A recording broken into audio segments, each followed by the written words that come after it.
Welcome all to Off the Cuff with Namrita.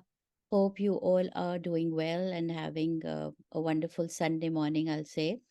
When a natural calamity hits anywhere in the world, we all feel sad and we empathize with the people and hope that, uh, less human lives are lost.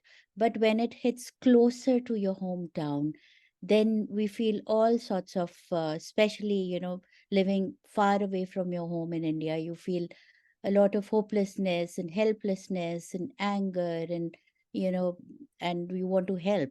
And I felt the same when my home state Himachal Pradesh went through a lot of death and destruction due to heavy rain falls, cloudbursts, and extremely severe weather conditions for around 2 months or so.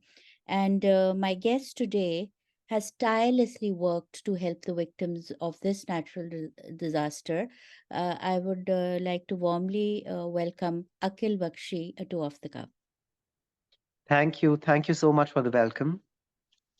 Akil, it's my pleasure. And we've been talking on and off on WhatsApp, and it is my honor to be talking to you on air now. A little bit about you. You got selected in the civil service in 2012, currently on a study leave, and you're running an NGO in your late father's memory, and you're trying to fulfill his dream. So, briefly tell us about the NGO you are running, and why did you start on this path? Because you could have had a very cushioned job as a civil in the civil service. So I was just curious about that. Okay, so I'll just give you a little brief about the NGO first, Didi. Yes. So the thing is that we started with our NGO somewhat about 2 years ago. That is when my father passed on quite suddenly. And he was the one, it was his idea, it was his initiative. And in his life, he had worked a lot for social service. He was a political figure of this area. And at the same time, he used to be concerned with and he used to organize a lot of social activities. And that is where he started up and came up with the idea that, there has to be an association, a group of people who are similar thinking, who are like minded, and they should all come together, put in some money from their own pockets, and try and help out whoever they can in whatever capacity. Even if it's small, big, that doesn't matter. So he did whatever he could during his lifetime. And after he passed on, I decided to somehow take on the baton. And I wanted to continue with whatever that he'd been doing. And that is the reason that, we started up with this NGO. Our Mhm. primary focus in the last 2 years has been education. We've opened around 50 libraries in Himachal till now. Our focus has also been health. We are running a fully equipped ambulance, which is taking all the patients who from to nearby states because the medical facilities in Himachal are they're somehow good in isolated pockets. So you have good facilities in Shimla, you have good facilities in Dharamshala, but Mhm. if you are living in an area which is like the place that I come from, Nurpur, the civil hospital here is not very good. So if you need to be, if you need to get any sort of health facility, you have to travel outside the state because Pathankot and Punjab is barely 20 kilometers away. Oh. So that's why we are running this ambulance. We are also trying to generate employment by involving women, especially mahila mandals and self-help groups. So these are the basic areas that we've been focusing on in the last 2 years. So I think, and regarding the second question as to why did I prefer this over the cushion life, the thing is, Didi, that I personally feel that if you are here in this world, you can choose different platforms to do what you want to do, but at the same time your primary aim has to be fulfilled.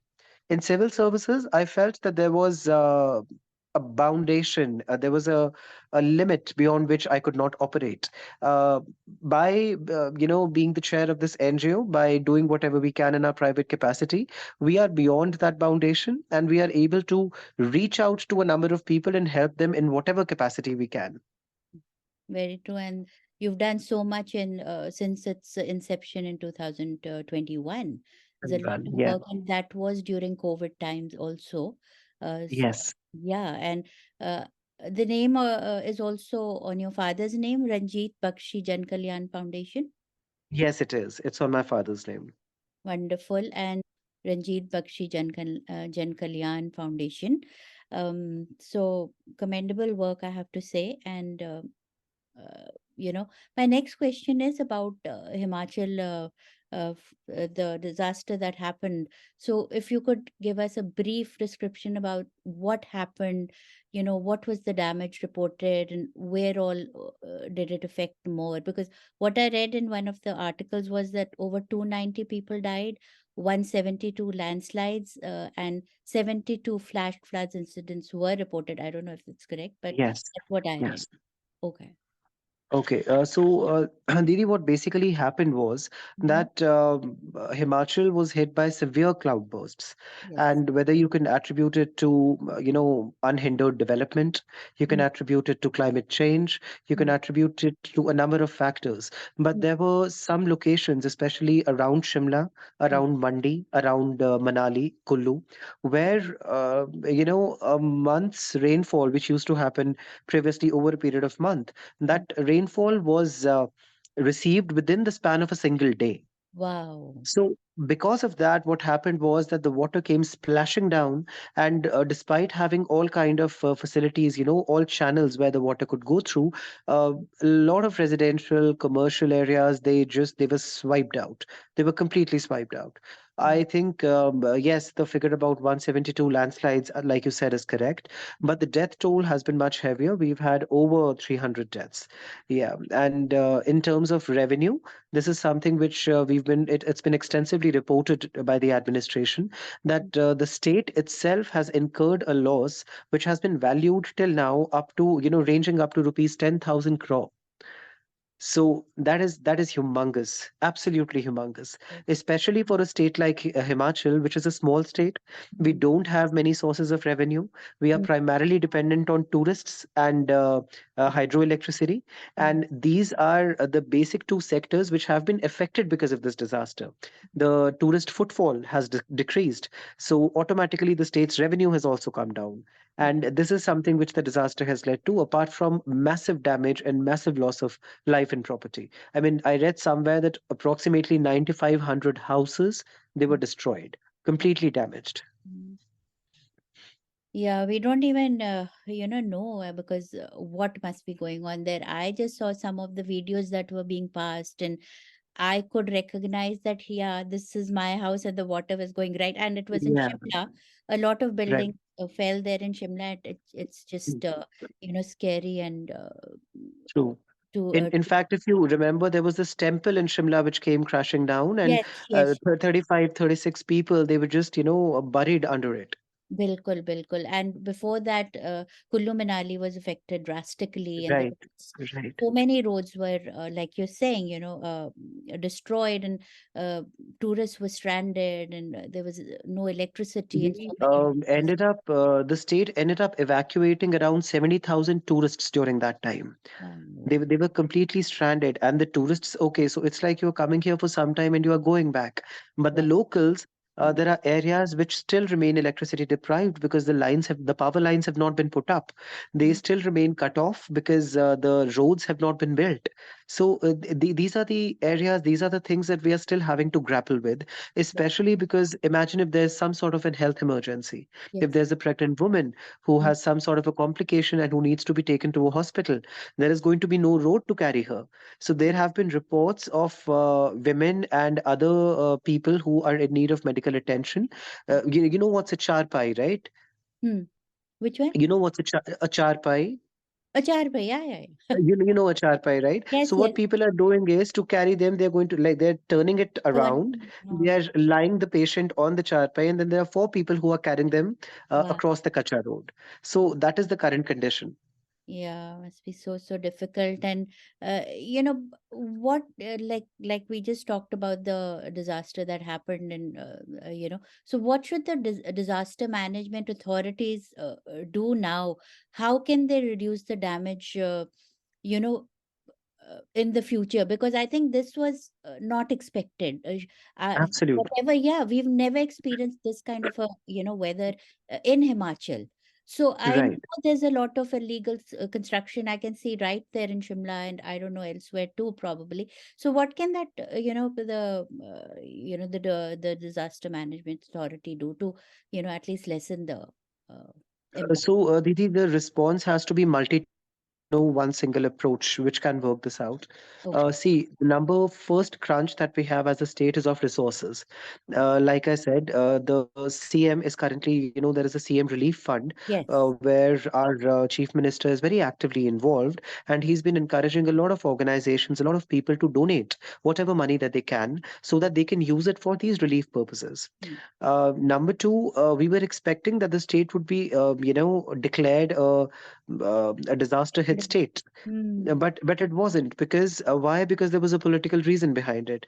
The Mm. government at the center is not the same as the government in the state, so there Mm. is some sort of tussle which is going on there, and Mm. because of that, the benefits which could come in from the center have not really trickled in the way they should have.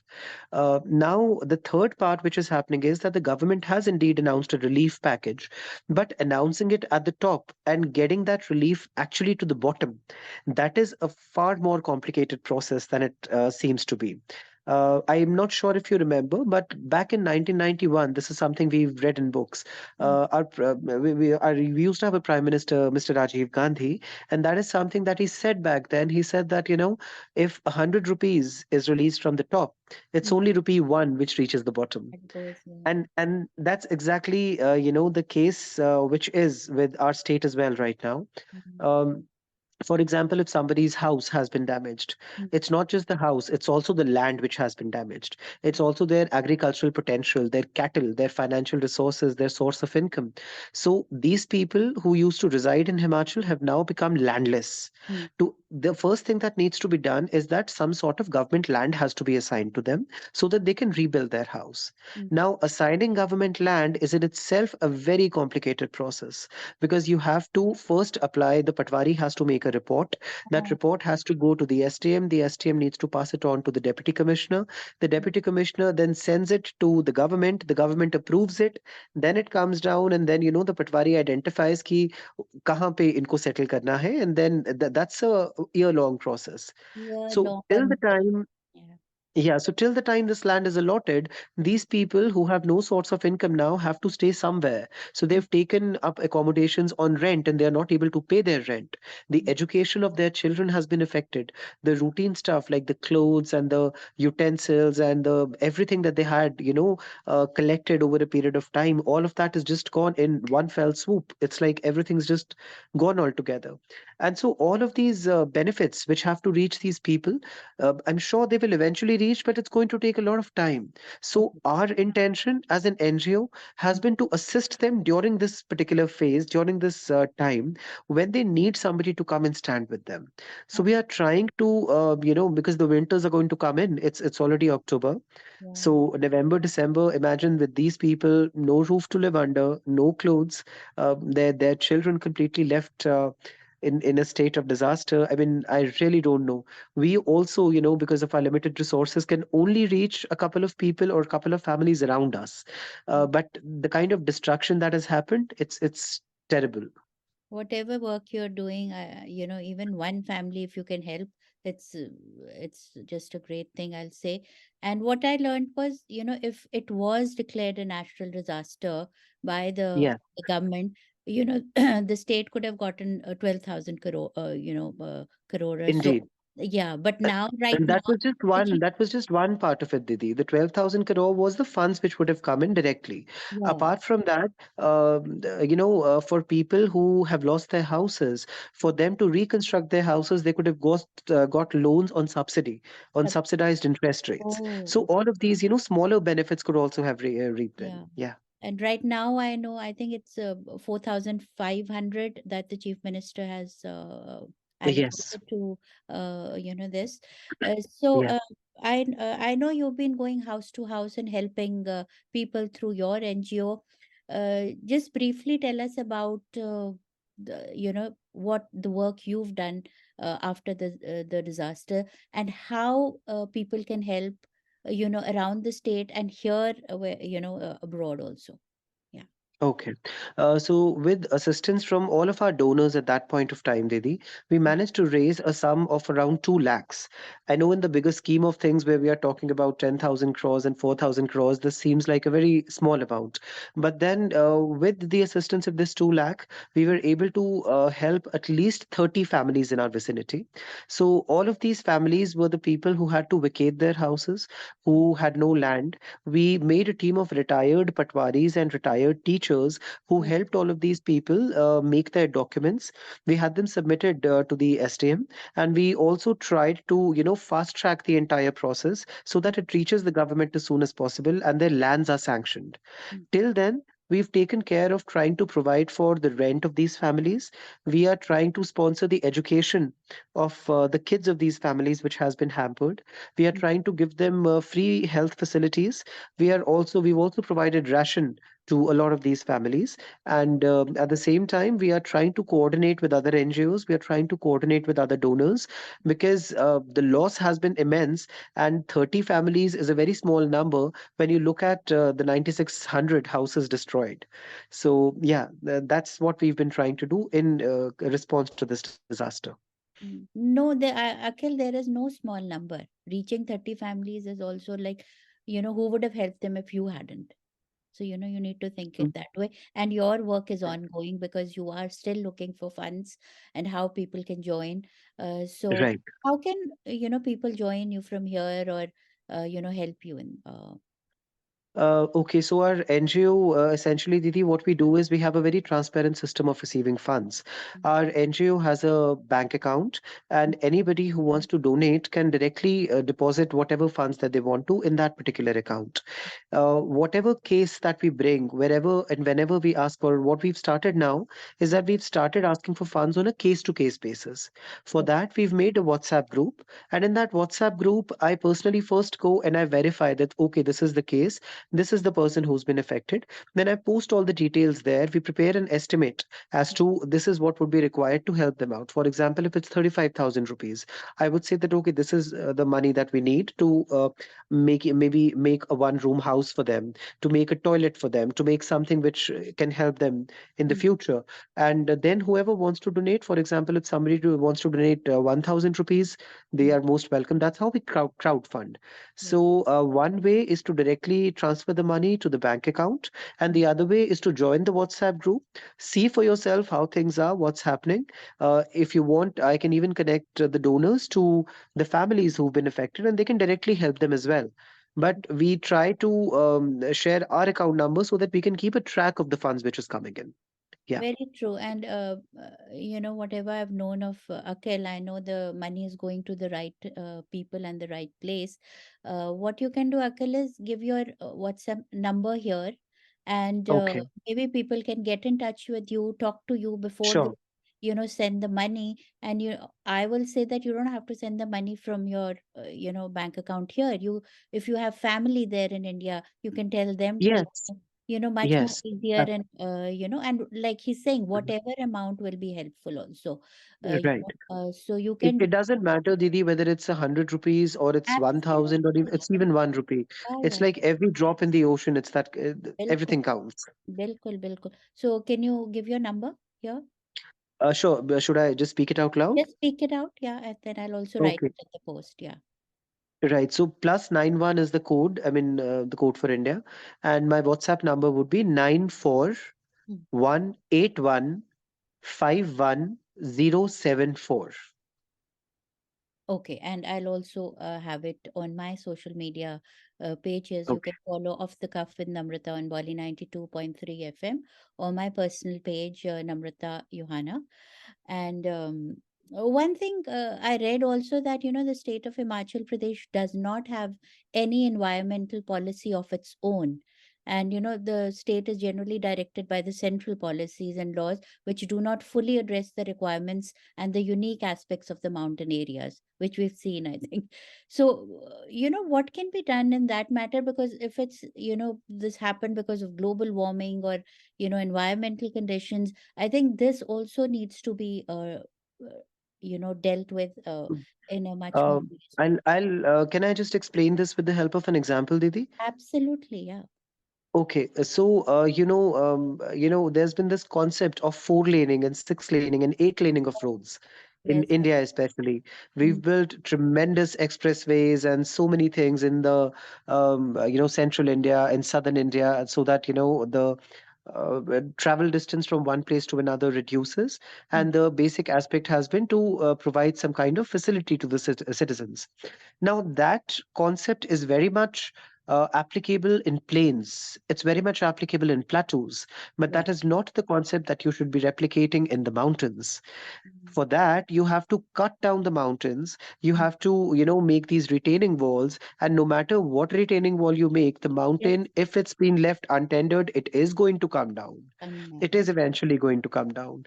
So this is something that we've experienced in a very personal capacity also, Oh, because right now they're making Pathankot Mandi highway, and oh, a lot of destruction that has happened along the Mandi highway. mm, Why? Because all this, the concept of four laning, you've been, giving out these, you've been making inroads into the rivers and the yes, mountains, and you've been disturbing the environment, and you've been trying to replicate that concept here. That's not going to work in the longer run.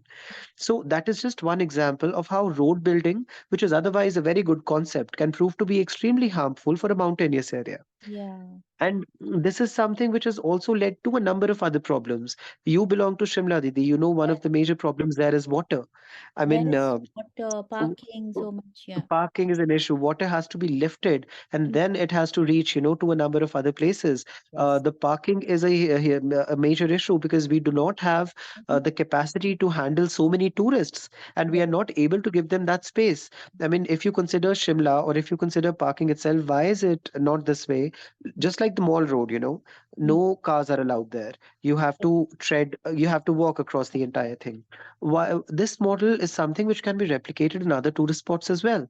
I Mm, mean, you can just have parking areas which are like around 2 kilometers outside the city mm, where your cars are going to be parked. And from there on, you can run electric cars. You can have electric autos or electric scooties.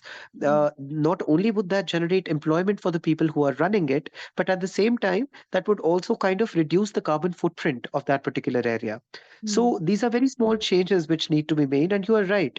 The mm, environmental policy right now is centrally dictated. It's very blunt. It's mm. not unique Ah, towards the needs and the requirements of our particular state. And this is something which needs to be worked on. yeah, and such a good answer. And I've seen it. We all have seen it who've grown up there. You know how difficult it Right. is to even build a small house Right. in the hills. And Right. you And have to have expensive, not to say the very least. expensive, have to have the retaining walls. I still see the highway between Delhi and Shimla. There's so many, the Right. hills falling down on the road and still Yes. crumbling down in certain areas. So, Yes. and it's going on And for not I don't know just how many retaining walls, we've been making tunnels into them. I mean, if you we've been right now the mountains have been structured and cut off in such a way that you years. are making a tunnel inside them. Now, to make a tunnel, you have to give some sort of a support so that the mountain, the in the middle of Yeah, it does not come down. yeah, But again, how long is that support going to last? yeah, yeah. I think That a lot needs to be done. Not saying that, don't, uh, in the name of progress, you need to be, true. cautious also. We all love It's progress, but need to be cautious as to the long absolutely. effects of I mean, what. the development, Didi, if at all, it has to be sustainable. It doesn't have to Absolutely. be unbridled the way it is right now. Bilkul, bilkul. We all would like our state Himachal to flourish, but at what cost is the question. Uh, Absolutely. so just a personal question, Akil. Now, it's been very enlightening to talk to you about the situation in Himachal. Thank you. What have you learned from the life of a Pahadi and anything? And you, yeah, because I know it's very unique out there, and anything that keeps you from leaving your home in Himachal and settling elsewhere. Didi, I'm in love with the mountains, to be Yes, very honest. It's like I think everybody who's been born in the mountains has an inherent love for them.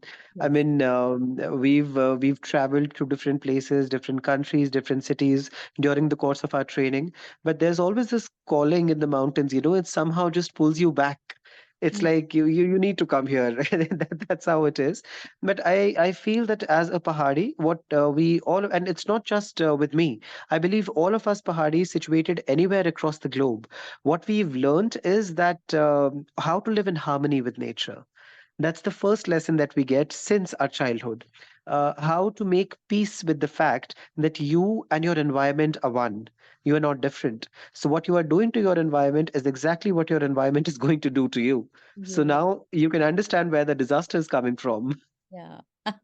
Such a Yeah, wonderful answer. And, I've been here for 30 years, but, I miss home even now. And I think all Pahadis will understand that, or all people around, absolutely. who've anywhere in India who've left their homes. So, thank you for this conversation. Akhil, I deeply respect the time that you gave us. And definitely, and the work you're doing, it's commendable. Thank you. And it's not easy because you're going house to house, talking to the people and taking care of their small needs. So all I'll urge, anybody who's listening in Himachal to not just blame the higher authorities as to nothing is being done, which most of the people do. If you can do anything in small amounts, that would be helpful also.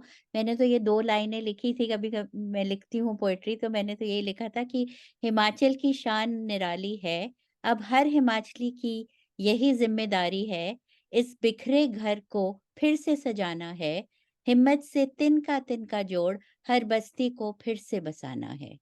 So How wonderful. How wonderful. thank you, and that's what Akhil is doing. And if we can join in, even for small things, it would be great. Um, any last words, Akhil, and we'll. I would just like to thank you, Didi. Thank you for this opportunity for connecting with so many people. And I really hope that the Himachalis out there, and even the non Himachalis, people who are residents of other states and people who've visited the mountains, who've been tourists to the mountains, I mean, I'm sure that they will also understand the need, that the mountains are in right now. And I really hope that they will connect with us, they will reach out to us, and they will enable us to help and transform as many lives as possible. Absolutely. I hope so too. And, we are joined together, globally now. And a lot of people who I meet and they say, you come from Shimla, they all know it's such a beautiful state, and Right, it's good. right. Even from the south or west or east, they all know. So, I'd urge everybody to join in and, join Akhil in what he's doing.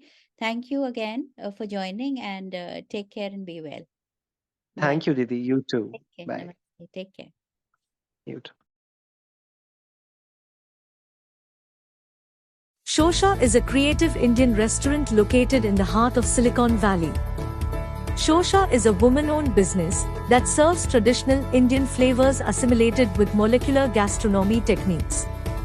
The best Indian bar with happy hours in the Bay Area serves handcrafted drinks inspired by flavors from India with modern craft cocktails that are presented in unique ways. Shosha is a modern take on traditional Indian cuisine. We specialize in corporate luncheon, anniversary celebrations, birthday parties, and catering.